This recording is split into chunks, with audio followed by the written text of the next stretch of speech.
Well, hey, good evening, ladies and gentlemen. Welcome to your Wednesday night. Happy Wednesday. Hope you had a great day.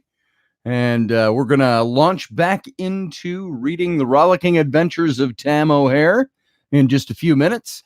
And first, I want to remind you, in 2 hours, over on Rocky Stucci's channel, we're doing the Situation Room with Rocky Stucci and me. And we were going to have my buddy John Penman on tonight to talk about his company, what he does, how he did it, his life, the amazing things he's accomplished. And but however, he could not be there. So we're going to be going a different direction with the show tonight. And so come on over and enjoy it. Might do a little tarot reading over there tonight. Spooky. So I used to read tarot. Tarot, I've always called it. But then somebody told me I was being highbrow and belittling by saying tarot. And so that's the way I learned it 30 years ago. And that's the way I've always said it. So it's tarot, or tarot, if you'd like to say it that way. So go on over to Rocky Stucci's channel at 11 p.m. Central Standard Time, midnight Eastern Time, 9 p.m. Left Coast Time for the Situation Room. Sure to be a riveting adventure into talk radio. There you go. All right. So, as you know, we've been reading Tam O'Hare. I want to get back into it tonight. I don't really need to recap, I think, for most of you who've been here. If you haven't been here before for these, enjoy tonight. But you can go back and listen to the opening couple of nights that we've done. And thank you, Audrey, by the way. Love when you read the tarot. You read my tarot a long time ago. Need to do another. When did I read your tarot? Audrey, was it at an event like the Stanley or something like that? I don't remember. Did I do it on the radio? So by the way, let me say, hey, Susie Q. Thank you for calling me Captain. And you're out for an adventure on your own. You'll catch up with you soon. Sounds good. Say hey to JJ. And out of chat, miss you, but sending favor to all. Thank you. And Audrey, good to have you here. And we'll just wait for a couple of people to line up into the chat room before we start actually just rolling into it. And if anybody's missing any of these along the way, you can always go back into the archives and pick it up. Let's see. It was a live YouTube deal back when you started working on making your own deck. Oh, that was a couple of years ago. I remember that. Yeah, that deck is still kind of not done. So a lot of work to go into that yet. So when you figure, if you're creating a tarot deck and you've got 78 cards to illustrate, full color with all their symbolism and all the things in it, that gives you an idea how involved it can be. So that's going to take a little time to get finished. And also, let me say, go over to my website. As you know, I'm a graphic designer. I'm an illustrator. I'm a creative director, an art director, a photographer. These are things I have done as a creative. I've been kind of a creative jack of all trades within the advertising and publishing world since I was 17 years old. When I was in high school, I went to a Christian high school that was part of one of those big conglomerate Baptist churches in Minneapolis. And, probably 1,000 members to the church. They owned a radio station on the FM dial. They had the Christian school that went from kindergarten through 12th grade. On the premises, they had a seminary, Central Baptist Theological Seminary. And so we had the seminary students there, and all the professors were there. And it was all, of course, separated out from the high school, obviously. So I would wander over there, and I made friends with some of the professors when I was a young man in high school. And then they also owned Pillsbury Baptist Bible College, which was, they took the name from Pillsbury, George Pillsbury, who founded Pillsbury, as you know, the Pillsbury Doughboy and all of that. But he had originally built this as a military academy back in, I think, the late 1800s.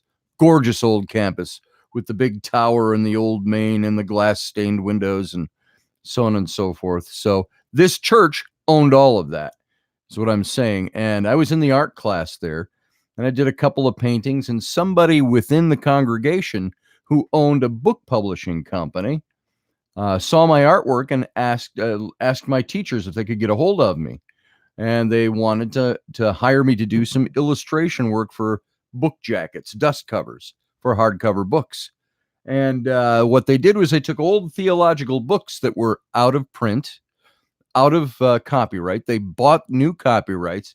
They take these old crumbling books and they take a razor blade and just cut out all the pages and lay them all up for litho printing, shoot negatives, and we'd print them in his basement on a little press down there. Then we'd send them out to the book publisher, and I'd draw the pictures for the dust jackets. So that was my first job in advertising. I was 17. I'm now 58. So that lets you know I've been 41 years I've been doing this. And I went right from that, of course, into school, Bible college, seminary, all of that, and into advertising at the same time. And so I started expanding all of that stuff. Fran, good to see you. Good evening. Nice to have you here. Sterling, great to see you. And thank you. I appreciate that. And, I try not to get a big head. I try to be very modest about it. But if you don't promote your work, nobody's going to know it's there. Unless, you got a publisher that's promoting your work. But what I mean is by that is my logo design, my corporate identity stuff, my graphic design, my illustration, book illustration, things like that. That's my business. That is all I've been doing, other than a stint doing some roofing last summer and fall out in what state was I in? Utah. And I took that job to hopefully make a little extra cash to bolster us through the winter months, and it didn't end up being all that great a thing. So, but I was out there, and so my livelihood is illustrating. It's photography. It's designing book covers for authors and publishers, and it's doing illustration work for books, all of that kind of thing. So if you have any need of that or know anybody, that's what I do for a living, and I've done it for a long time, and I think I'm good at it. You can go see my website at scottallenroberts.com. Allen is Alan. I think hopefully if Audrey's there, I can type it in too, and you can go see my work. And also over on my website, where you can take a look at my work, you can see all the junk about me that's there. All that didn't work at all. I typed it in the wrong window. So, oh, it's in the chat? Oh, thank you, Audrey. Oh, I see it up there. So you can click on that link and go over and see my stuff, see all about my background, see some of the photos of all the different things I've done, the travels to Egypt and all of those things, the paranormal stuff, and all kinds of things that are over on my site. So take a peek. And all three sites are in the chat. Audrey says, thank you, Audrey. If I kept my eye over there on the chat, then I would have known that already. And so thank you. And you can also go to Streaming Talk Radio. Rocky and I are working very hard to get that website up and running. That's Rocky's site, and it's going to have all the stuff for the Situation Room, this show, Professor Bauer, Jeff Dougherty, all of us combined over there, and a few more. And Audrey's got me covered. Thank you, darling. You are amazing. I'm going to see if we can get you a raise in pay. Thank you for being there, Audrey. Really, sincerely. All right, folks, that's it for what I got for announcements and on-air stuff. I do want to say this, though. If you're looking for a good hat, go to penmanhats.com. And Penman, just like it sounds, Penman, Penman Hats. And he makes the best hats that are out there. Go take a look at what he does. Good friend of mine. Starting a burgeoning friendship with Rocky as well. For those of you who are Star Trek fans, he supplies almost everybody in those shows are buying hats from him now. Custom, bespoke, handmade hats. And fantastic stuff. Thank you again, Audrey, for putting that in there. Topper, how you doing? How about some drywall work? I can do drywall. I haven't done it for a long time. Do you know, when I was a kid, 11 years old, I became a bricklayer's apprentice, stonemason bricklayer. I used to build fireplaces with him. I don't think, though, I've done anything in the stonework or brickwork category really since I was in high school. And I think when I found out I could get a job drawing pictures, that's where I went. So keeps you out of the sun, that's for sure. Then people look at you when it's sunny outside and see your lack of tan, and they'll think, well, you're either a drywaller or you're an IT guy. So, all right, I'm just blowing a few minutes until we get rolling here on the reading. And Jama, nice to see you here. Glad you're here. Jeannie, good to see you too. And Melinda, I'm glad you're here. Thank you. Topper said hello to you. Sterling. Let's see who else we got. Anybody in here I need to say hello to? Not everybody who's watching is necessarily in the chat room. So I just want to go through and say hi to those I can see. Let's see. I said hi to Susie Q at the beginning. Of course. Once again, I'll repeat it. Audrey, thank you for being here. And are you still at work, Audrey? Well, I know we'll see most of you over on the Situation Room tonight. So, all right. Okay, here we go. Let's get back into Tam O'Hare. And as you know, Tam O'Hare is a book I wrote originally back in 1998. Didn't get it picked up back then, but in 2008, a good friend of mine who was an agent for a publisher had me finish it off because it sat unfinished for a long time, and they published it. First in paperback, then in hardback. And now neither of those are available anymore. I redid the book. I got the rights to it. And now instead of going black and white, I went all color, as the pictures I've been showing you as you've been reading will attest. The link on tamohare.com is where you can buy this book. It'll take you to, used to take you to a Create Space link, because that's where I put the book up when I self-published it for the color edition. And now it's been all ported over to Amazon, but there's still something that's not working. I talked to 4 people today after already having done this a couple of times. And before I got the proper information, I'm still not getting it all the information I need. So hopefully by tomorrow, we'll have this thing back up and running, or at least starting. Be nice to have it available, while we're doing the readings. So we'll see what happens. tamohare.com. Thank you, Audrey. And Spirit Heart, good to see you. Glad you're here. All right, so let's get back into the book. If you remember last night, Tam had his little conflict with Seamus Duggery, an old ally who turned out to be not so much an old ally. Old pirate, sea captain, has a fine sailing ship, and they have a little duel that goes on, and Tam ends up winning the ship. And so now the Merrow, the mermaid in Gaelic, is Tam's ship, and the raccoon pirate crew is Tam's crew. And now here we go. And remember, we had the little romantic scene last night between Tam and Abigail McDervish, who is Argyle Whitebeard McDervish's niece. Yes. And a great niece, I think it is. And so we've established that now. Now let's move on. Remember, Tam had mentioned in the last chapter that he wanted to go to Edinburgh to see if there was an old apothecary there that was there 20 years ago when he was fighting in the border wars. And he said this guy had once mentioned something about knowing about an old badger that was like a mystic at Loch Tay. And so he wanted to find out how to find this old badger who might be able to help him find the little girl who's been taken by the wee folk, the good people, the fairy folk, the fae. And so if you remember all of that from the story, now they're going to set out and leave for Edinburgh in chapter 7. Joyce, how you doing? Thanks for giving you my support tonight. I do appreciate that. Thanks for being here. Philip, good to see you. Glad you're here. All right, let's go. Chapter 7, The Road to Edinburgh. In the morning, Argyle Whitebeard McDervish gathered the entire clan. They offered up a prayer of safe journey for Tam and McNutt as they traveled to Edinburgh, and the women bestowed a blessing of safe passage.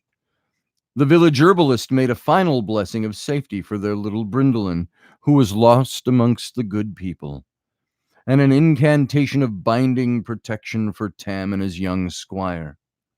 Abigail bid her farewells to Tam. Then Argyle walked him and McNutt as far as the bank of the stream that bordered the glen. He wished them Godspeed and good weather, waved, then turned and walked back toward the village. At that, Tam and McNutt set out for the royal city of the Scots.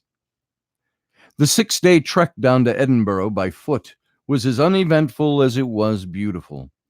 The countryside was rugged and green, crisscrossed with rivers, streams, and waterfalls. They passed several small villages and locks along the way, as the surrounding hills grew smaller and smaller. The land around them began leveling off to the moors and hillocks of the lowlands, and on the afternoon of the third day, Tam and McNutt met up with 2 black-robed badgers who were also making their way into Edinburgh. They were supporters, they told Tam, of a fiery religious reformer named John Knox, and they were hurrying to the city to hear him speak. They invited Tam and McNutt to join them.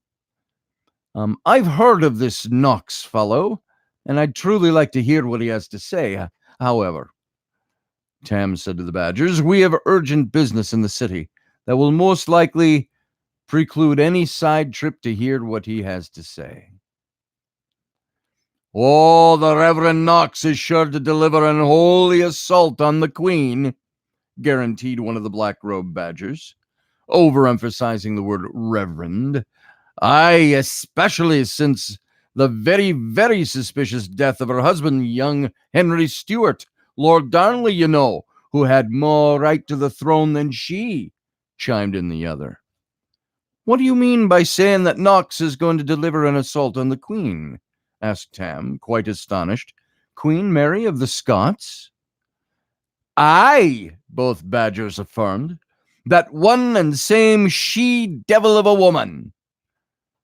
They say she had something to do with the death of her husband, who died when his house exploded and burned just 2 months past, you know, whispered the first badger, hand over mouth, feigning shock and horror. They also say that her new consort, soon-to-be husband, that witch's puppet, James Hepburn, Earl of Bothwell, had something to do with the death. That's what the second badger said, pretending to be utterly disgusted. Aye, and now she sits on the throne that should belong to a king, said the first, pretending equal disgust as does her cousin Elizabeth in England. Tam stopped in his tracks. Are you implying that your queen killed her husband? Asked Tam angrily. Haven't you heard? Both badgers asked together, giddy with excitement over having found a new ear for their overworked gossip. No, I have not, answered Tam sternly. Well, then, we feel it is incumbent upon us as messengers of the Almighty God to share with you all the juiciest tidbits, said one badger. For your sanctification, of course, chimed in the other. Of course, punctuated his fellow cleric. Stop! Shouted Tam. You'll do no such thing. Never before having been turned down on an opportunity to spread their juicy gossip, the startled badgers fell into a clumsy silence. Are you accusing your queen of criminal acts? Boomed Tam. Because if you are, he continued angrily, drawing his sword and pointing it at the eye level toward the 2 badgers, then that's treason, especially if you have no proof. And there is no proof, otherwise Mary'd be in a prison cell, not ruling Scotland from Holyrood Castle. The 2 badgers, fearing Tam's wrath, fell to their knees and began begging for mercy. Tam, who had no intention of hurting them, put his sword back in his sheath and pointed his finger toward the city. "On your way," he commanded, "and let me not ever hear such treachery from the likes of you again." The two black-robed badgers tripped and stumbled over each other as they bowed to the ground, thanking Tam for sparing their lives. When they had retreated a safe distance, they turned and ran toward the city with all the speed they could muster. Tam, fists on his hips, tipped his head back and laughed after them. "Well, said McNutt distantly, unsure of how to react to what he'd just seen. "The Queen, a base criminal indeed," roared Tam with disdain for the two badgers' gossip.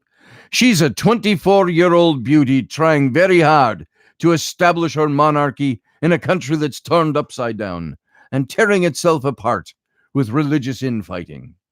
Now, Lord Bothwell, on the other hand, I fear that he's using her to achieve his own ends."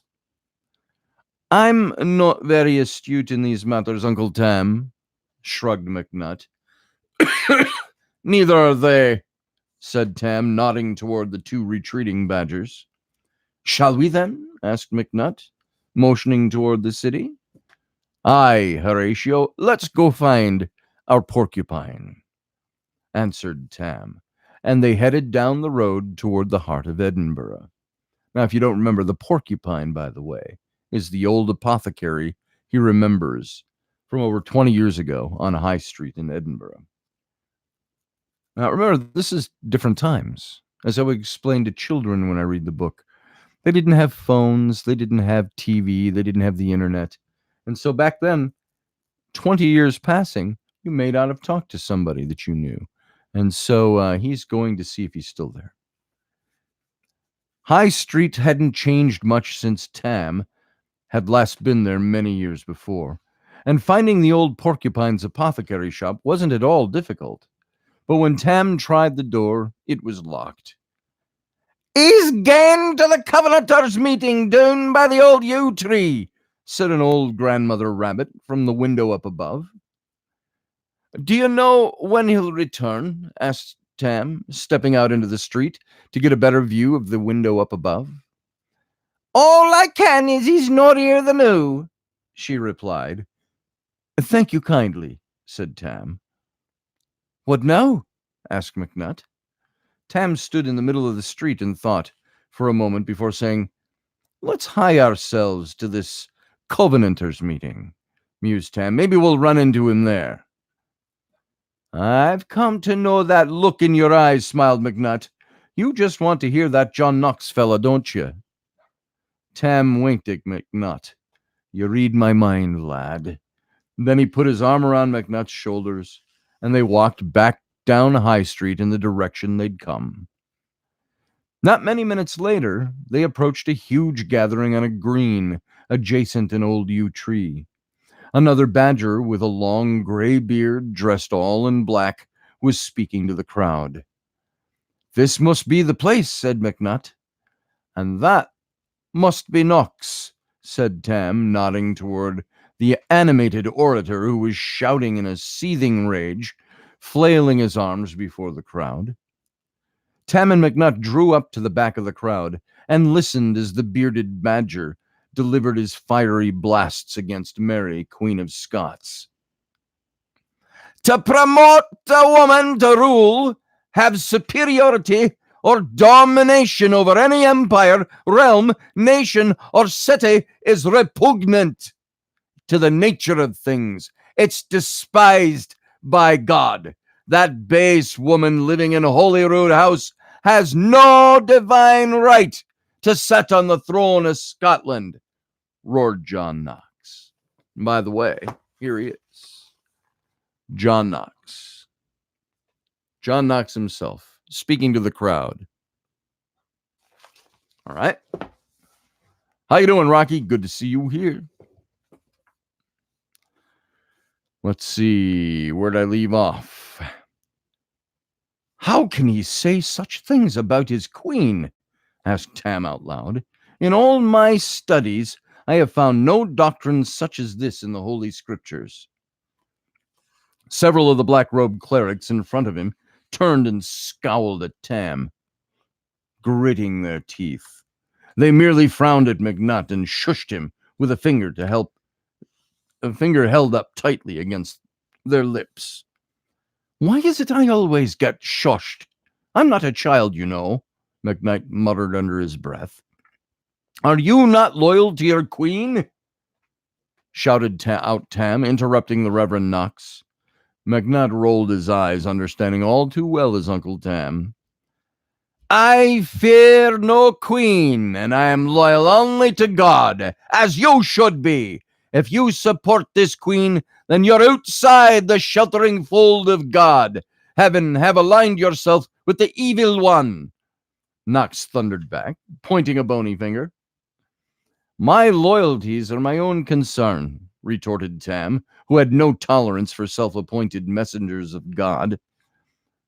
Does not the scripture say, God alone is the discerner of the thoughts and intents of my heart? I saw the name of John Knox mentioned nowhere in those pages of scripture. Reverend, are you now declaring yourself equal with the Almighty? Was that not Lucifer's original sin? And was he not cast down for it? The crowd gasped. Every black-robed head turned and gawked to get a look at the troublemaker in the back. The ones closest to Tam began to mutter their objections to Tam's statements, contorting their faces. You've seen it, you know what that's like. Contorting their faces and uttering threats under the growing intensity of their religious fervor. Uncle, said McNutt, pulling on Tam's doublet sleeve. Uncle Tam, perhaps we ought not disturb them in the midst of their own meeting. Even the devil can quote holy scriptures, roared Knox from his pulpit under the yew tree. If you support this woman who has leagued herself with Satan to establish her throne, then you are as guilty as she. Just then, the same two badgers Tam had encountered on the road began to shout out from the midst of the crowd, flailing their arms in the air. We met this same demon of a hare on the road earlier this very day. He is a blasphemer and in league with that devil woman who would call herself Queen of Scotland. Cast this reprobate from our midst, Knox commanded the crowd. Now let me make a historical note here for you. John Knox was a Presbyterian minister who deeply opposed Mary Queen of Scots because she was Catholic. He used to walk around with his henchmen and a big two-handed sword over his shoulder. John Knox was not a pleasant man, and John Knox committed many a killing in the name of Jesus Christ. That's just for context for you. Is free thinking no longer welcome in Scotland? Tam challenged Knox with a confident smile. Or are you afraid of ideas that differ from your own? John Knox immediately went back to his political preaching, ignoring the vocal hare and his young squire as they were being dragged away from the green. The small mob of Knoxites meant to do their pair great harm, but as they dragged them around the corner of the building, they came face to face with a small unit of Royal Scots Guard marching toward High Street. What's all this, then? Demanded the captain of the guard, halting his troops as he approached the scuffling, struggling little group. The badgers stopped in their tracks, immediately releasing Tam and McNutt. This miscreant, one of them spoke up, was taunting Reverend Knox during our meeting of the Covenanters. What a pity, replied the captain of the guard sarcastically. And his crime is... My crime, interrupted Tam, is one of defending the Queen of Scotland. We'll take him from here, the captain said, rather resolutely to the badgers. Go back to your meeting. In disgust, the clerics brushed the dust from their black robes and told Tam that if he didn't stay away, there'd be real trouble next time. Tam remained silent until the clerics disappeared around the corner of the building. I'll challenge disloyalty in anyone, Tam said to the captain of the guard. They're going to give the Almighty a bad name. So the great Tam O'Hare has once again defended his queen, said the captain, smiling broadly with a mixture of respect and detachment. Aye, said Tam, surprised that the captain knew who he was. And with whom do I have the honor? Someone who knew you when he was a much younger hare many years ago, smiled the captain. I'm your cousin, Connor McDervish, fellow grandnephew of Argyle Whitebeard McDervish. Connor, said Tam, looking into the captain's eyes for a hint of the childhood friend he used to know. Captain Connor McDervish, upon seeing Tam's momentary lapse of recognition, broke into a genuine toothy grin, laughing out loud. Ah, there you are, lad, Tam exclaimed, smiling. I remember that laugh quite well. Tam embraced Connor, then held him at arm's length, looking deep into his eyes. As happy as I am to see you, Connor, I must tell you that I am a bit disappointed in you. You've two sons at home who haven't seen you in over 2 years. Tam spoke in a gentle but stern rebuke, and they need you.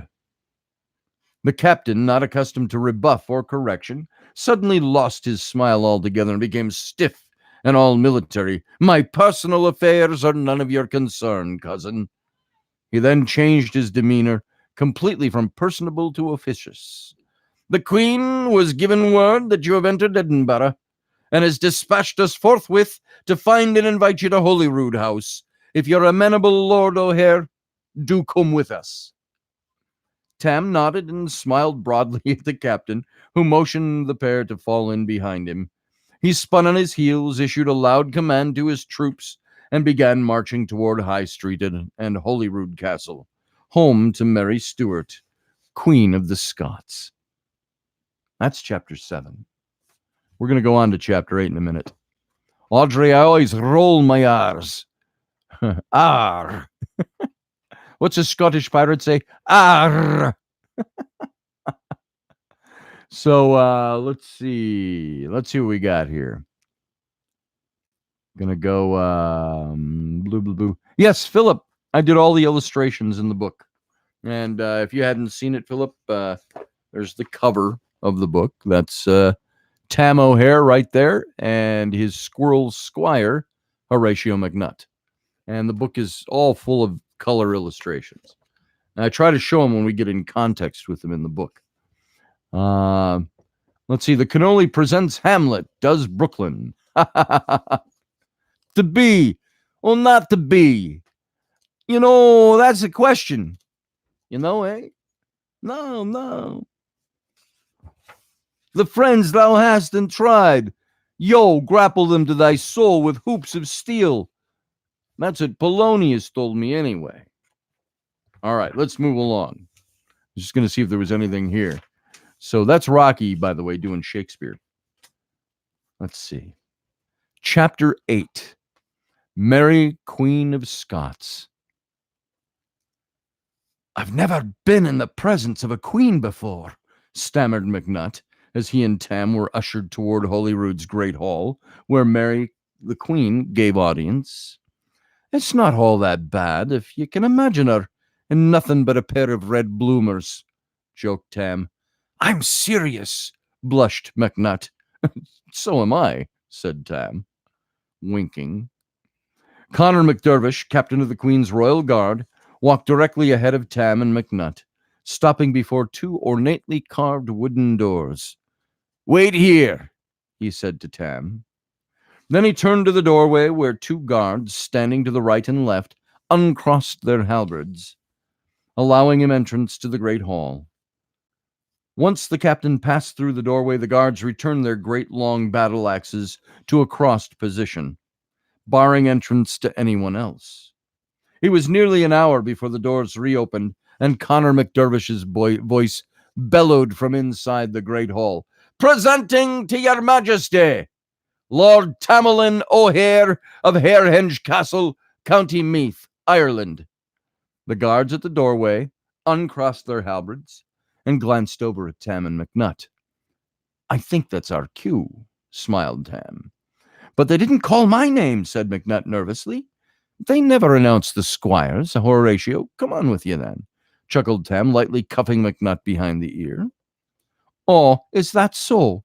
Retorted McNutt rather indignantly. The two walked from the dark hallway and into the grandly lit room of the great hall of Holyrood House. It seemed to McNutt there were hundreds, if not thousands, of candles illuminating the room. It was as bright as daylight, but with a more golden hue. Dozens of hares, squirrels, foxes, and a few badgers were crowded into the great hall, and they were all looking at him and Tam. Well, mostly at Tam. And they were all whispering. The name of Tam O'Hare was well known amongst the gentry of England, Scotland, and Ireland. After all, he was the most famous swashbuckler of them all, the landed gentry with peerage to boot. Lord O'Hare, said a beautiful lilting voice with a strong French accent, we are honored by your presence. Your Majesty, said Tam in reply, as he dropped to his knee and bowed his head low in honor and respect. McNutt's heart was pounding in his chest. There she was, Mary Stuart, the Queen of Scotland. And she was more beautiful than he could have imagined.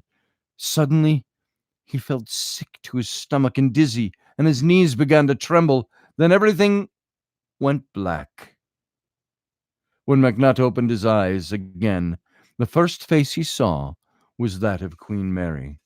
Now, by the way, this is a picture I painted of Tam O'Hare kneeling before Mary, Queen of Scots. And the dress in this illustration I took directly from one of the paintings from the 16th century of Mary, Queen of Scots. So here you go. So there's Tam kneeling before Mary, Queen of Scots at Holyrood Castle in the beautiful red dress that she's wearing in one of the old paintings of her. All right. Let's see. Where are we? McNutt is a great name. It's actually a real sept of the clan McNulty. So there you go. Thank you, Audrey. So Stuart is Princess Diana's family. Very, very true. So let's move on. When McNutt opened his eyes, the first face he saw was that of Mary, Queen of Scots. She was sitting next to him on a couch, applying a damp cloth to his forehead. He smiled at her, and she smiled back. Then his eyes went wide, and he bolted upright to sitting position. Well, said the Queen, smiling, you seem to be feeling much better. How are you, Horatio? Said Tam's familiar voice. You passed out on us, my boy. I did what? Said McNutt, covering his face with his hands, now more embarrassed than anything. Shh now, lulled Queen Mary. You'll get yourself all excited again. Aye, lad, said Uncle Tam, just lay back down for a few minutes. McNutt did as he was told, and the Queen reapplied the cool, wet cloth to his forehead. He looked around and noticed that they were no longer in the great hall, but in what could only be the Queen's private chambers. The couch he was laying on was of plush red velvet, with ram's head wooden arms. There were tapestries on the walls. The tapestries! Tapestries on the wall, and small wooden desk full of parchments. A large high-backed chair, not unlike the one in Uncle Tam's bedchamber, sat behind the desk. Seated in it was an opulently dressed wolf, who was fondling the hilt of a jeweled dagger. His foot was propped atop the very large oak desk. I'll show you his picture. As I was saying, Lord O'Hare, the wolf spoke in a stern voice, if you could see your way to postponing your little, shall we call it, errand of mercy, Her Highness could use your ship. The mermaid, is it? On a very short mission. My errand of mercy, as you say, Lord High Admiral Bothwell, replied Tam, is of far greater import to my family at this time, and it's the Moreau. Bothwell cut him off. You did bow your knee in loyalty and fidelity to your queen, did you not? So the wolf is James Hepburn, Earl of Bothwell, husband-to-be of Mary, Queen of Scots, and there he is, seated in the big oak chair behind her desk, fondling his dagger. All right? And if you all know the story, very interesting character, very sad end to his life. Let's see. Did you not bow your knee to the queen in fidelity? Yes, I did, replied Tam. Queen Mary was not only a week old when I swore my allegiance. Today she's 24 years old, and my loyalty is as strong now as it was then. I never go back on my word of honor. Then do it out of loyalty and honor, replied Bothwell with a toothy, insincere grin. As much as Tam disliked James Hepburn, Earl of Bothwell, Lord High Admiral of Scotland, he had to agree with his reasoning. Tam had sworn allegiance, and now his queen was in need. The Moreau is yours to command, and so am I, your majesty, Tam said, deliberately turning to face Mary, bowing low with his backside toward Lord Bothwell. The gesture was not lost on Bothwell, who angrily chose to ignore his peer's mild insult. Splendid! Howled Bothwell, who lurched out of his chair and slapped Tam on the back. Our messenger will send word to your crew to set sail from Greenock to the Firth of Forth. If they get this message by tonight, they will be here 2 days hence.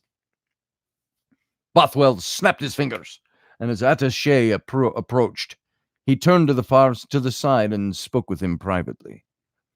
Thank you with all my heart, Lord O'Hare, said the Queen with great sincerity. Your fidelity will be remembered to me always. Tam took Mary's extended hand and kissed it lightly, in high courtly fashion. For the Queen of Scotland I would give my life, said Tam, who then stood tall and straight. A request, your majesty, asked Tam. Bothwell, eavesdropping, shot what was meant to be an intimidating glance over at Tam. Since I have 2 days before the Moreau arrives, may I have your leave to seek an old apothecary on High Street? He was known to me many years ago, and has information that I deem extremely important to my errand of mercy, said Tam, shooting an unintimidated glance back at Bothwell, who looked away dismissively. You may go find your apothecary, Lord O'Hare, but perhaps your squire should stay here and recuperate? The Queen said to Tam with a sprightly smile. Then turning to McNutt, she added, a little food, some nice music, eh? McNutt glanced tentatively at Tam, who smiled and nodded his approval. I would be most honored, your Mary, Queen, Majesty, your Majesty, said McNutt, looking both excited and extremely befuddled all at once. Very good, smiled the Queen, who stood to her feet and called out, Caroline! Within moments, a beautiful young squirrel entered the room. She was clothed in high court attire and glanced at McNutt as she bowed to the Queen. Our youngest guest, the Queen said, gesturing to McNutt, has taken a bad fall and he'll be dining with us this evening. Will you take him on a little tour of the gardens? The Queen winked to Caroline and smiled. Mais oui, your majesty, replied Caroline, who smiled at McNutt, then moved over and took him by the hand, helping him to his feet. McNutt, all smiles, looked over at Tam, who merely rolled his eyes. Feeling better, I see, Tam said to McNutt. but McNutt was already gone.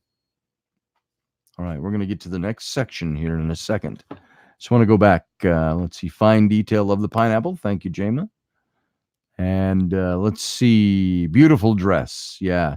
Mary Queen of Scots was a babe in her day by 16th century babish standards. Thank you, everybody, on the artwork. All right, let's move along here. Just after sunset, Tam left Holyrood Castle and made his way back to the old Porcupine's apothecary shop on High Street.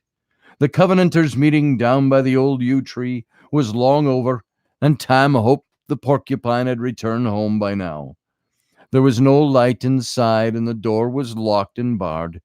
Tam stepped out to the middle of the street and looked to the upper window. There was a light flickering dimly, and a shadow moved across the covered window. Tam went back to the door and knocked loudly. After a few moments, a crinkly old voice called down from the window, "Oh, is it?" "Tam O'Hare, sir," replied Tam. "Pardon the lateness of the hour, sir, but I was hoping I could ask you—" "Tam O'Hare!" interrupted the Porcupine with glee. "Wait right there, sir, I'll be down."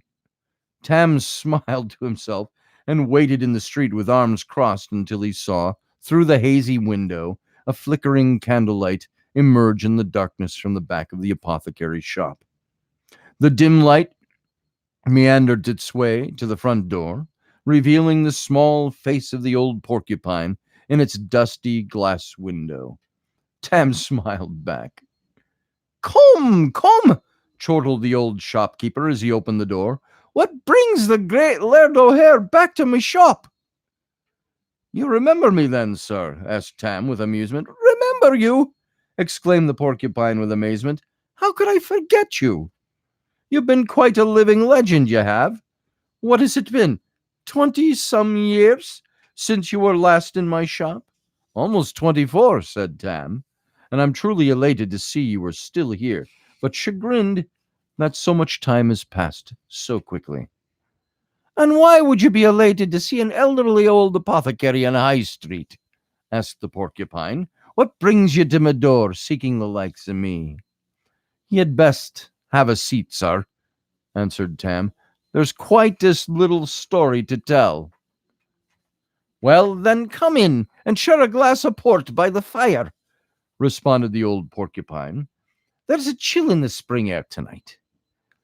Tam entered the shop, following the old Porcupine, who led him past cluttered, overfull shelves stocked with every shape of vial, flask, and bottle, filled with all sorts of herbs, salves, and ointments from every corner of the known world.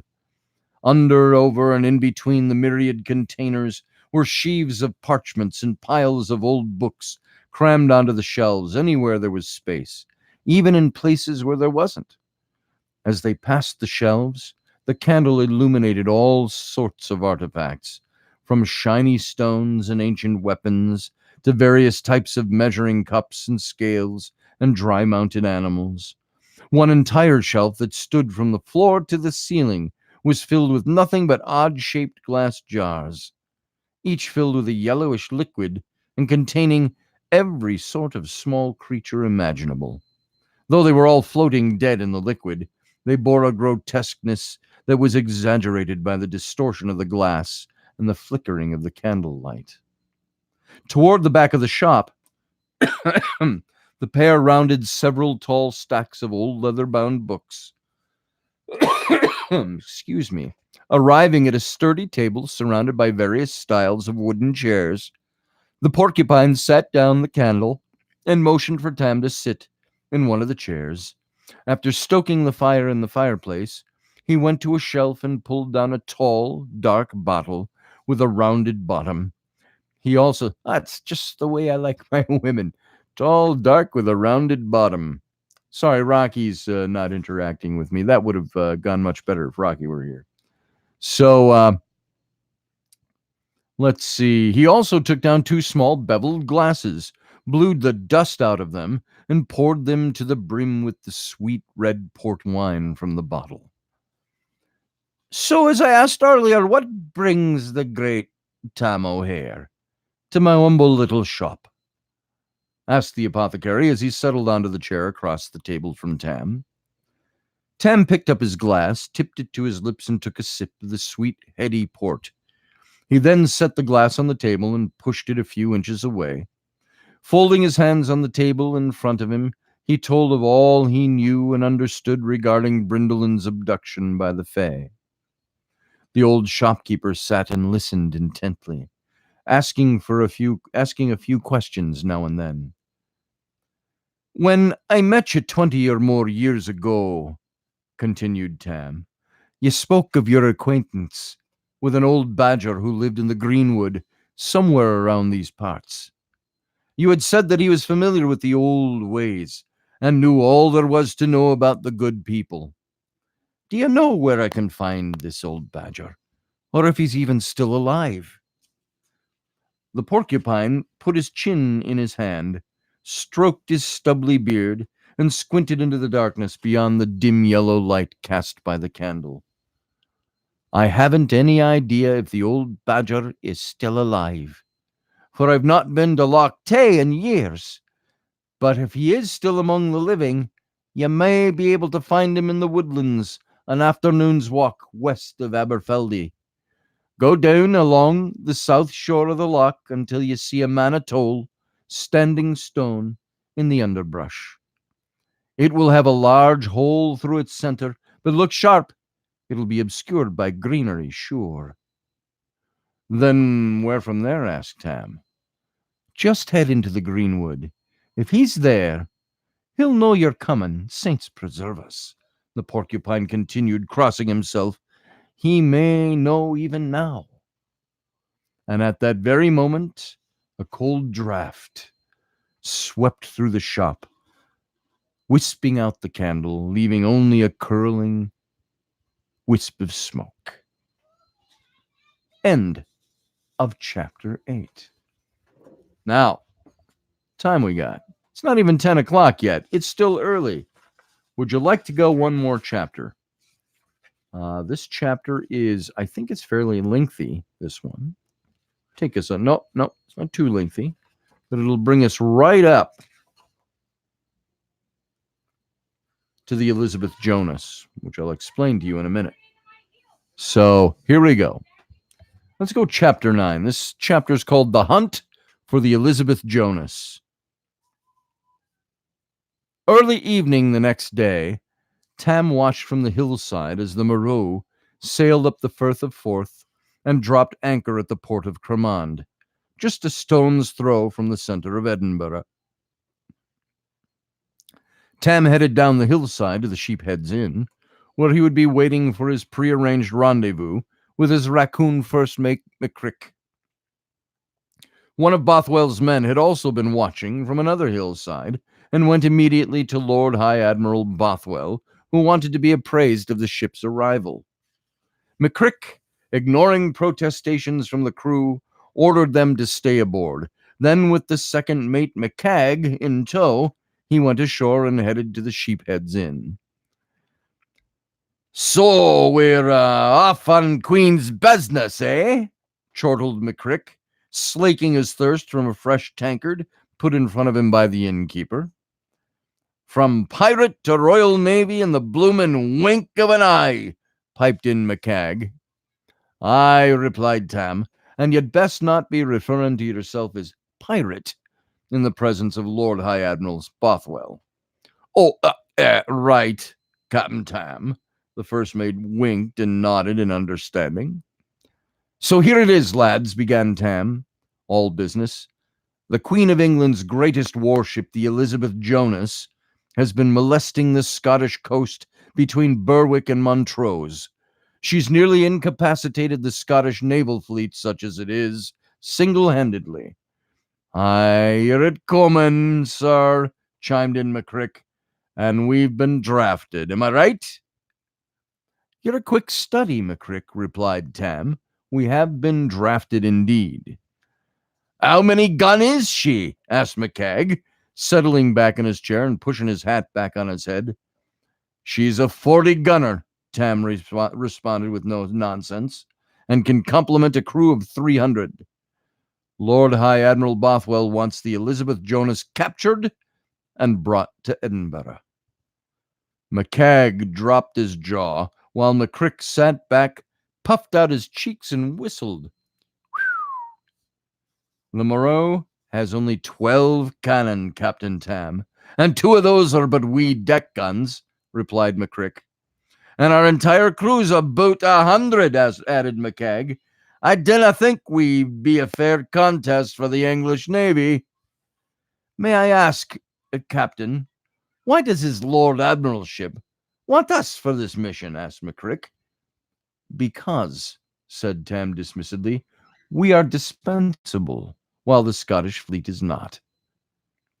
And what if we refuses to go on this little mission of the High Admiral's? Asked McCagg. Then you will all be slapped in irons for the pirates you are, and your ship will become the property of the Scottish Navy, came a burly, wolfen voice from behind them. Lord High Admiral Bothwell always loved a dramatic entrance, and this was no exception. His huge frame silhouetted the incoming light and filled the doorway of the Sheep's Head Inn. Tam leapt to his feet. I am no pirate, Bothwell, and I'll speak with my blade to any who calls me such, rank or no. Tam was not one to wear his social status on his sleeve, but he would not be spoken down to so publicly by someone who was his equal. Present company excluded, of course, added Bothwell, understanding all too quickly Tam's issue concerning rank. We're talking, by the way, gentry rank, not military rank. The two never let their eyes... of course, replied Tam. The two never let their eyes stray from the other as they slowly sat down. While it's true I have no love for you or your like, Bothwell, Tam said deliberately, I honor the Queen. And because of my loyalty to her, you have in me and the crew of the Maru a loyal ally. Good. That's all I require for... Bothwell began, but was interrupted by a vehement Tam, who locked an icy glare into his eyes. But do not trifle with me, my lord, rasped Tam through clenched teeth, for I am your class and station, and you would find me a formidable foe. Bothwell placed his hand on his sword hilt, but thought better of it. You just have the Moreau ready to sail tonight, Bothwell said with intensity, wishing to have the last word. She'll be ready, Lord Admiral, replied Tam. I will have the Elizabeth Jonas as a wedding gift for the Queen, said Bothwell. Don't disappoint me. Tam and Bothwell locked gazes for several uncomfortable moments. Then Bothwell did a thing that seemed wholly uncharacteristic to Tam. The great wolf stepped closer and leaned on his great paws, bowing over the table toward Tam. His face softened, and he spoke in nearly a whisper. I know I seem hard and arrogant to you, Lord O'Hare, Bothwell said softly, but I want you to know something. I love my Queen with all my heart, and I would defend her to my death, sir. Tam looked deep into Bothwell's eyes and saw a passionate sincerity there.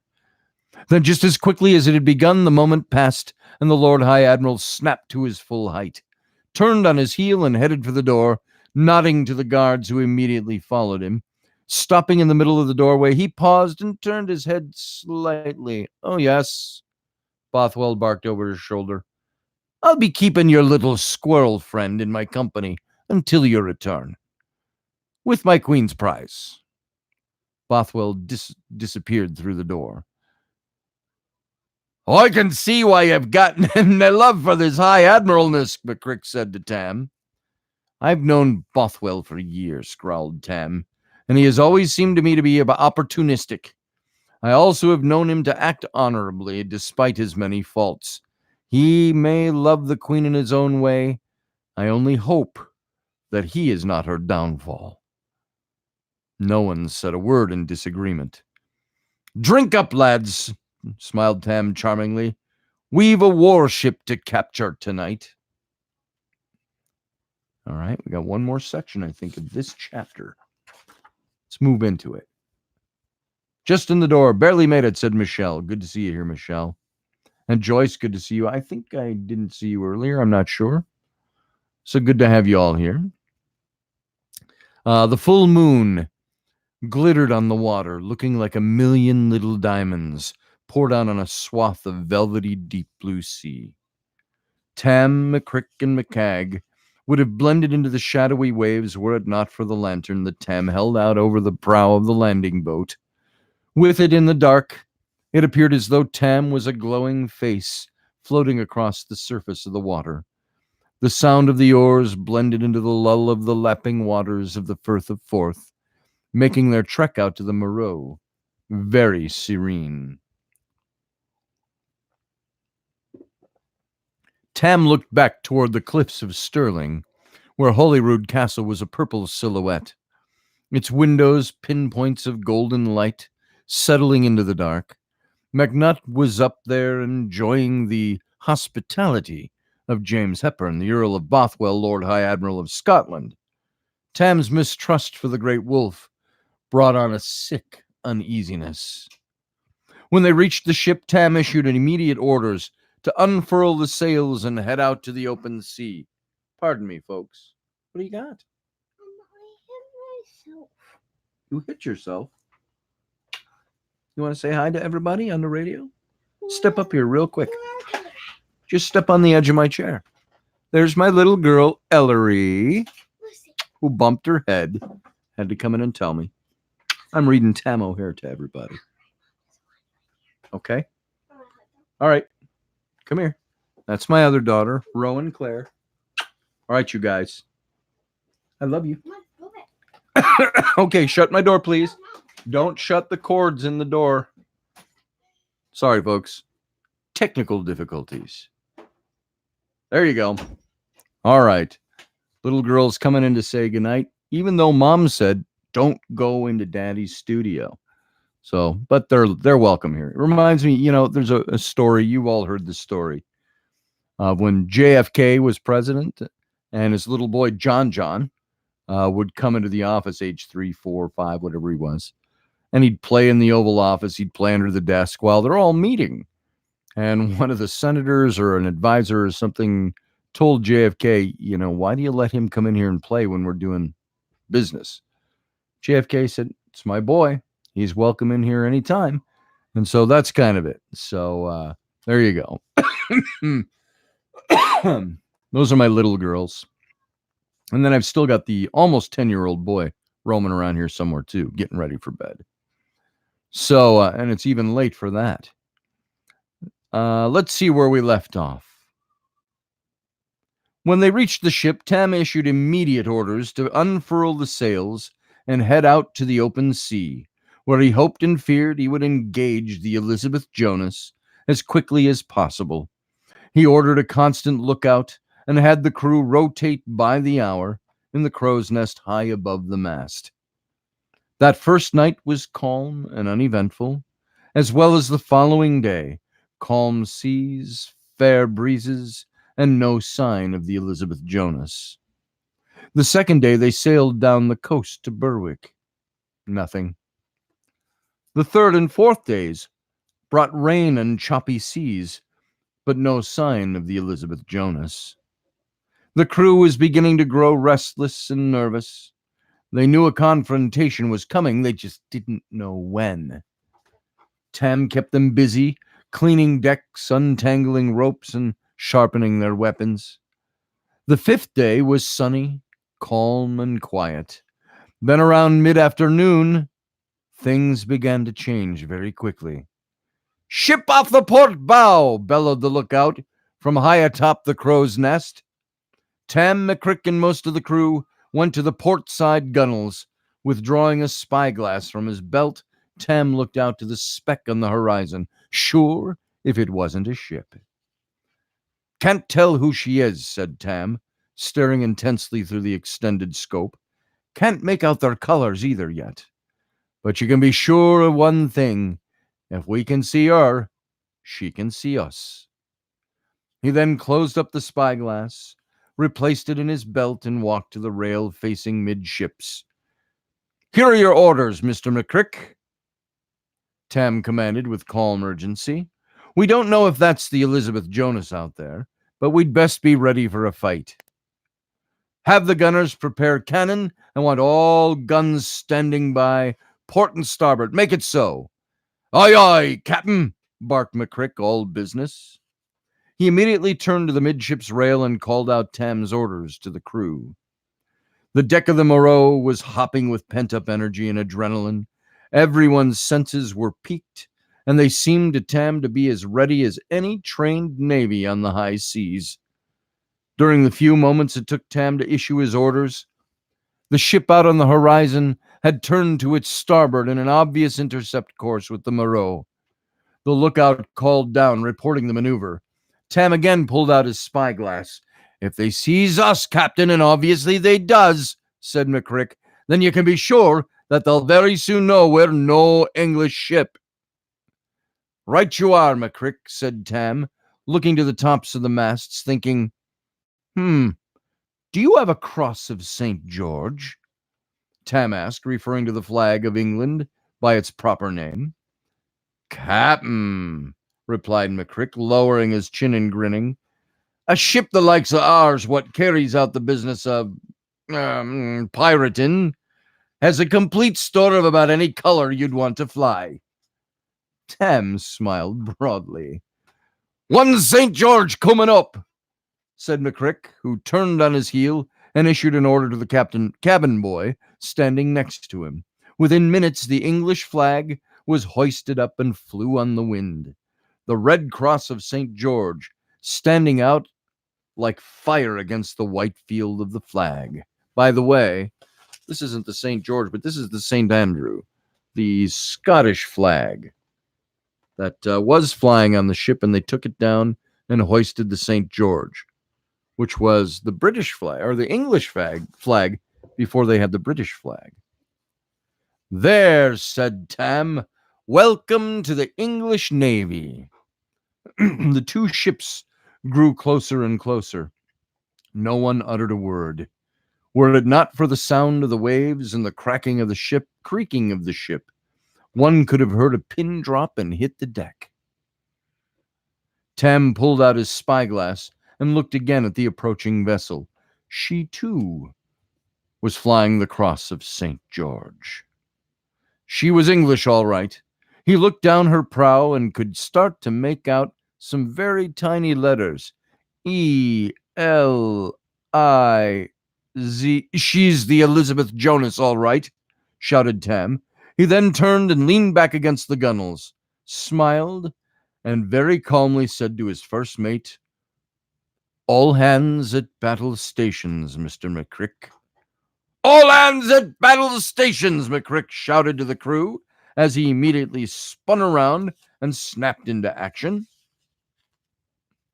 The Elizabeth Jonas drew closer to the Moreau, then began to swing to her own starboard. "She's turning our broadside to us," shouted Tam. "You know for sure that until they've established our identity, they want their guns aiming right at us when we come into range." "What's our next move, Captain?" asked McCrick a bit nervously. "This is the point when we pirates usually lay on the sail and fly as fast as possible in the opposite direction." By the way, that's the 2-page spread illustration in the book. This is Tam looking out over the prow of the Moreau and the Elizabeth Jonas coming up toward them. There you see that. Hard to stretch it open here on the book, but there you are. That's the Moreau and that's the Elizabeth Jonas. Coming right down on them. All right. So, "Fly a distress signal," snapped Tam off the top of his head. "It may not work, but along with the St. George's cross, it might buy a few minutes of time." McCrick issued the order and the appropriate jack was hoisted. "Keep her steady, lads.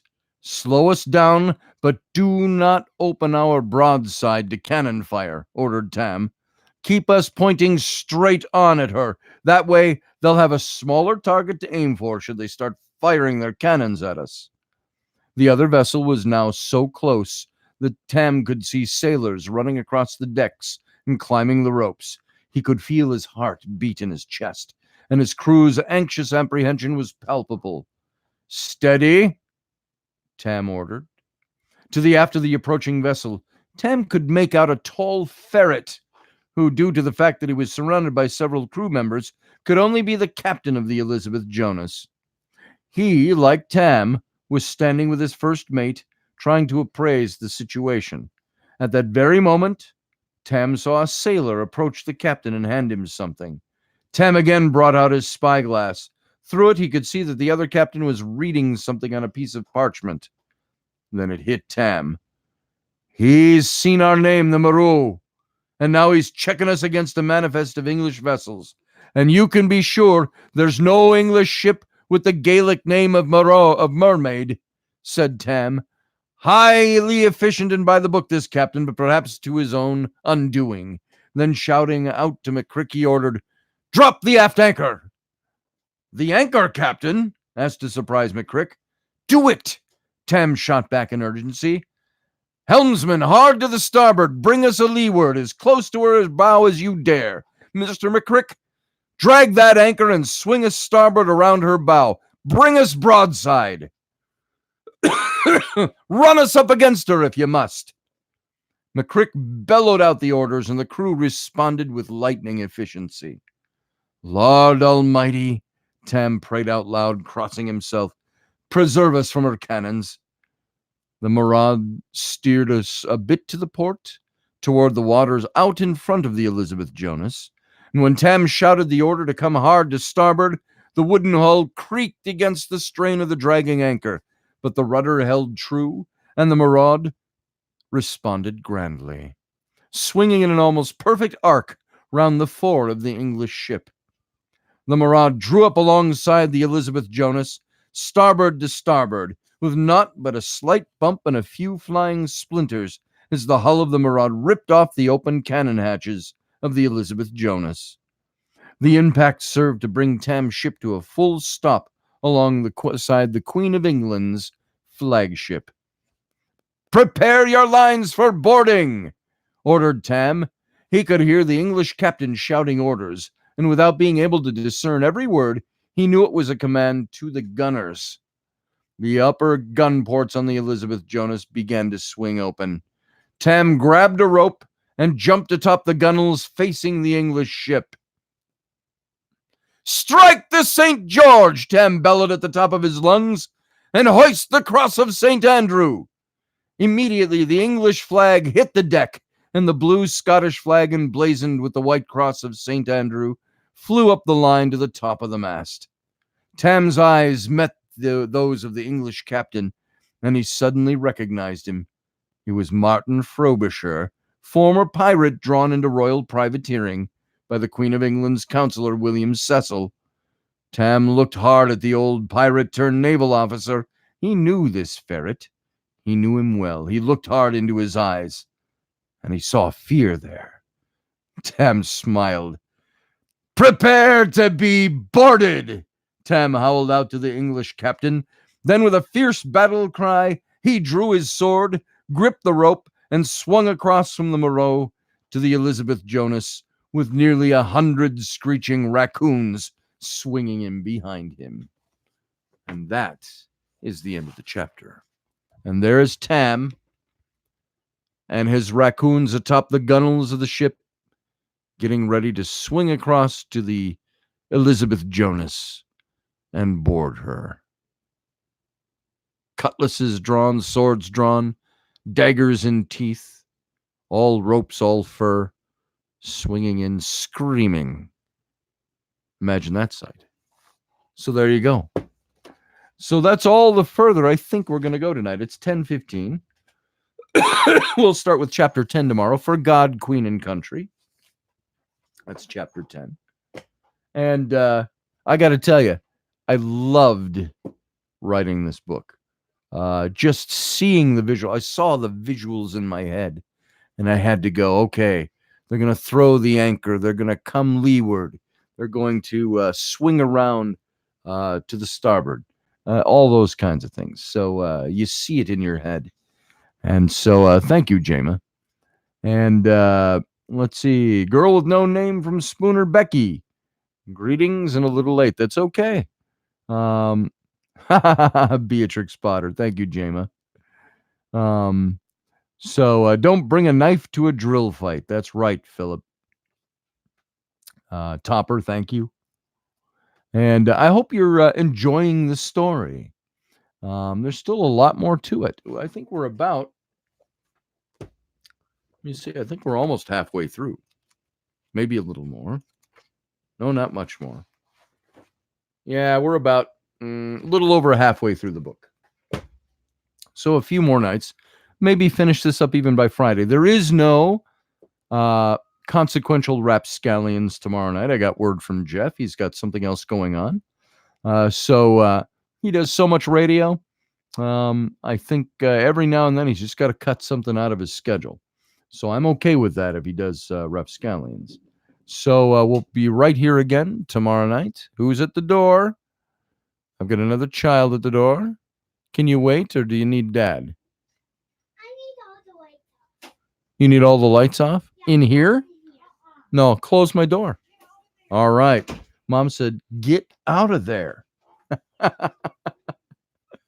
So my 4-year-old has some problems sometimes following instructions. So let's see.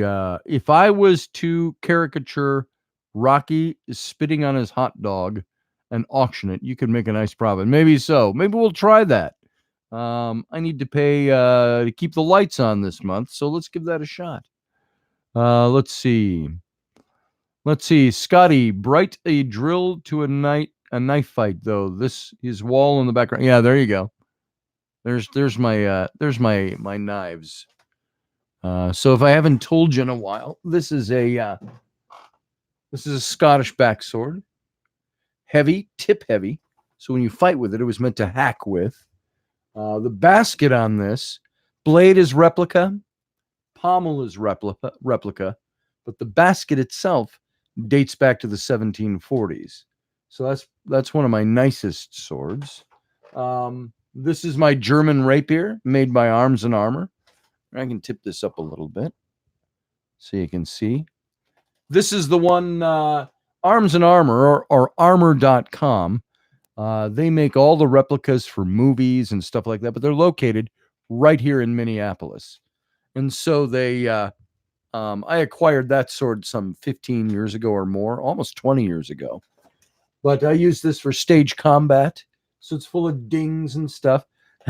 We would blunt the edges and the tip because we didn't want to kill anybody. But this is a sword that's, roughly early 1500s when this came out. This is just a fanciful rapier from the same period, Tudor England. And it's not patterned after an actual, so it's not a replica. This is an historical replica. This one is just a made up one. And it's great for a stage combat. It's got a great ring to it when you fight. And the guy who made that sword made it with that in purpose, the way he did the metalwork on it. So it goes ping, when you fight instead, clack, clack. So this sword is a total fantasy sword. This one. This is the Sword of Aragorn from Lord of the Rings. I can't remember the name of it. So, and I had several others that, oh God, maybe 15 years ago, I sold off a bunch of swords. And so that's that. That's my collection. The other one's a machete. That's from Egypt, a little made in China thing from Egypt. So that I got the first time I was there. And of course, my phaser. So, do I have anything from Krupp? I do not, Philip. Not at all. Most of my swords I got from Arms and Armor. So, thank you, Spirit Heart. Great read, he says. Art and Voice, thank you for your time. Thank you for your time, for being here. A katana. I haven't thought about getting a katana. Um, it's not my sword. I don't fight with a katana, so I don't fight in that style. So it probably wouldn't be something I'd use. Um, uh, if the right one came along, I suppose. It's not that I'm against Japanese culture. I love the culture, especially the Renaissance era, the Tudor era in Japan. Very fascinating history. The Shogun era would be very cool. So, love the drill, Scotty. Toot sweet. The drill. Not sure what you mean. Let's see. I'm not sure where this one came from either. It's an old one though. I picked it up at a garage sale. I think it's an old military machete, maybe World War One. So there you go, Tam O'Hare. All the way through chapter 9 now. Now we're gonna next chapter, the fight for the Elizabeth Jonas, and then we get into some other things. Get into a lot of things between Mary and Elizabeth. And Tam's still resuming his mission. Remember, he's on a mission to find this little stolen girl, and he keeps getting pushed aside by other factors. And so once he accomplishes this task, he can go on his mission again to find her. So we will resume that later in the book. So I did have a two-handed claymore, Philip. God, whatever happened to that? Well, I think that's one of the ones I sold several years ago. I might have given that to my dad. I was a big two-handed, the big deal. You've seen him, the little quatrefoils at the end, and yeah, I had one of those. So, all right. A phaser. Oh, the phaser. Yeah. That's what that is. So, must be a girl thing. Thank you, Jama. All right, guys. Thanks. We'll see you in about 40 minutes over at Rocky's channel if you want to come and take part in the Situation Room. And once again, John Penman, who we were planning to have on there tonight, could not be there tonight. Something came up for him. We're moving him to next Wednesday. So Rocky and I will see if we can wing it, not knowing what the hell we're going to do. But we'll figure it out when we get there. So hopefully see you there. See you right back here tomorrow night. Thursdays, I'm usually off doing the Consequential Rapscallions with Jeff, but he is doing something else. He said he couldn't do the Rapscallions tomorrow night. So it's just you guys and me right here tomorrow night at 9 o'clock. So see you here. Thank you so much for being here. I've said it before, how much it means to me that you would take your time and spend it here with me. I appreciate that. Folks, like the video on your way out. Share this around, please. Share my link with people. I'm going to put one up on my Facebook again. Try to get more people to come in and subscribe and watch the shows that I'm doing. And I would appreciate that very much. Go see my stuff. Go check out my Etsy page. If you scroll way back to the top, Audrey put some links in for us to my website because I am, after all, an artist for pay. I do illustration, design, book design, photography. All of that stuff is what I do for a living. It's like, even this gives you an idea. It's my own book, but this is my own book design, my own illustration work, my own design work. I mean, it gives you an idea as far as that goes. So thanks for being here. Go visit my stuff. Go buy my things and then have fun storming the castle. Talk to you soon. Have a good night. See you a little bit later on.